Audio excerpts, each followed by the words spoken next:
Welcome back to Couch Collectibles. Today we're going to be looking at 15 rare error coins that you should always be on the lookout for, either in coin rolls from the bank or even in your pocket change. Don't forget, if you would like to win one of these signed cards, watch the last video that I uploaded on my channel. That will show you how to enter the giveaway. Let's just hop right into it and check out this first coin.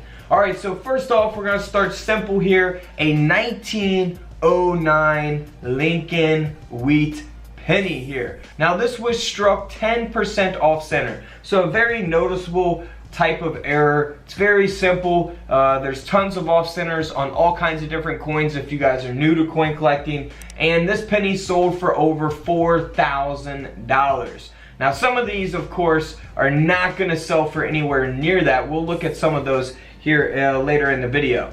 But let's move on to this coin here. This is the 1943, well, supposed to be the 1943 Jefferson Nickel. However, this Jefferson Nickel was struck on a 1-cent planchet, and that 1-cent planchet was actually the steel planchet. So you know, in 1943, when they made the steel pennies, this is the planchet that the nickel was actually struck on, and you can definitely see it. I mean, I can tell by looking at it, but you know, if you're new, you probably can't. So you can definitely see how the design of the coin is being cut off, and of course the weight is going to be way different on this as comparison to a real Jefferson nickel. And actually, the Jefferson nickel in 1943 with the P mint mark is supposed to be 35% silver. So we're looking at what is supposed to be a silver nickel. However, it was struck on a steel 1-cent planchet, and this coin sold for over $4,000 as well.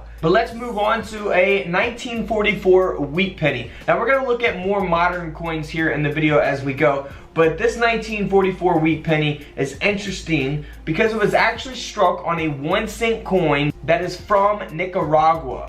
So that is very interesting. So a foreign planchet, a foreign penny basically, is what the coin is being struck on. You can see that in 1944, these coins were supposed to weigh 3.1 grams as they were the copper. However, this one weighs 2.5, and this is the coin that, or you know, a coin that is similar to it that the coin would have been struck on. The 1944 wheat penny, this is the coin planchet that the coin would have been struck on. So this coin did sell for over $3,000 because of that mint error.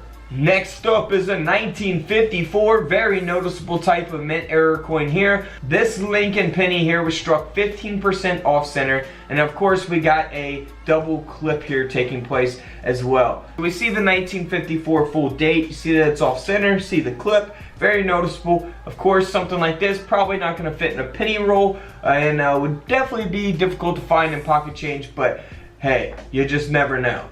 This coin here sold for over $330. $330 US dollars. Alright, next up, this is probably my favorite, one of my favorite coins of this video. It's a 1963 Lincoln penny. Now you see here on the front design, looks totally normal, nothing's wrong with it. However, here on the reverse, we have that struck through a capped die. So that is really cool. Cap die coins, some of my favorite type of errors to really look at, man. Really, look at this. You got the no reverse on the coin. You got the design of the Lincoln penny essentially looking backwards.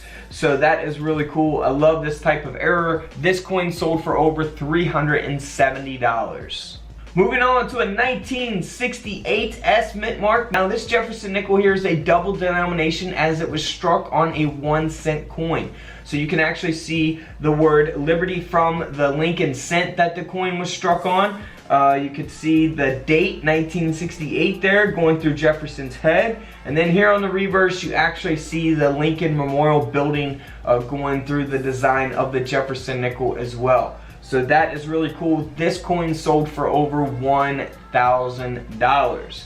Now if we move on to another Jefferson nickel, this Jefferson nickel looks completely normal, like it has no types of errors. However, this coin sold for nearly $1,000 because it was struck on a Liberian 5-cent planchet. And here is that coin, the Liberian coin, similar to what the coin would have been struck on, the Jefferson nickel. So that is really, really cool. Always weigh your coins. This coin only weighed 4.1 grams. Next up, these are really cool. I've covered some similar to these. It's a 1972 Lincoln penny. It looks like it's gold, like it's goldish tone, and that's because it was struck on a Philippine 5 centimos planchet. And here is that coin, the 1972 5 centimos coin. That's where it gets that gold coloration from, is that coin's planchet. And it only weighed 2.4 grams, 2.41 grams, and it was supposed to weigh 3.1 if it was the copper penny from 1972. So this coin sold for over $1,100, $1,100. Same with this coin here, 1972D. However, instead of being struck on a 5-cent planchet, this was struck on a 10-cent planchet from the Philippines. So this is the coin that it would have been struck on, the planchet that it would have been struck on from the Philippines.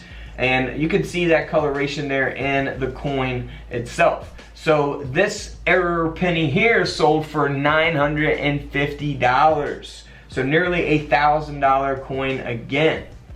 Now here we go, pretty self-explanatory looking type of error here. It's been double struck on a split planchet before the strike, and you know, you can see that. It's very noticeable. These aren't gonna last in, you know, coin rolls from the bank very long. First person that finds something like this is obviously gonna snatch it up. It's something that everyone can see with the naked eye. You don't need a coin microscope, which I do have coin microscopes available on couchcollectibles.com for looking at your coins up close for different types of errors that you need those for. But this coin you wouldn't need a coin microscope for. It's sold for over $500. Alright, so here's a 1998 D Lincoln penny that was struck 20% off center. The coin only sold for around $75. So that is a big difference from the 1909 that sold for over $4,000. Alright, next up is a 1999 state quarter, a Georgia state quarter that has been broad struck. So you can really see that there around the rim of the coin, and you can see that there on the reverse as well. So that is pretty noticeable as well. You don't need a coin microscope for anything like that either. And this coin here sold for a little over $70 US. Next up is a 1999, again, state quarter. However, this is the Connecticut state quarter, and this is a late stage cap die. So essentially what we looked at before with that penny, it's a cap die error taking place. And if you guys are really not familiar with a cap die or what it is, here's what a die is. You know, it's got the design of the coin and it imprints it there on the planchet to create the coin, if you guys are not familiar with that. And basically what a cap die is it is caused when a coin is struck and the coin sticks to the upper hammer die. So once the coin is struck to the die face, the reverse of the struck coin becomes the new die face. So the coin adhered to the upper die is known as a die cap. This basically process repeats itself and more coins are struck by the cap. And because of that error, this coin sold for a little over $200 US. Now if we move on to a Roosevelt Dime, this coin here has been double struck with the second strike being 40% off center. So that is a very noticeable type of error as well. You can see how it's been double struck and the off center, of course. And this dime sold for over $500. 500 bucks. Alright, so moving on to a 2010 dollar coin. This is the presidential gold dollar coins. And you can see that around the rim of the coin, we got an error taking place, and that is a broad strike. It's been broad struck, and it is missing the edge lettering. So if you're not familiar with that, here's an example of those presidential dollar coins with the edge lettering. So if you look around the edge of the coin, you can see the date, the mint mark, the phrasing, God we trust, e pluribus unum. But this coin is missing the edge lettering as well as having that broad strike error taking place on it. Now this coin here sold for nearly $400. Around a $390 coin. Alright guys, until tomorrow, don't forget to subscribe in the middle, check out the videos to the left of me, and until then, I will see you all in the comment section below. This is Couch Collectibles, and this is where I disappear.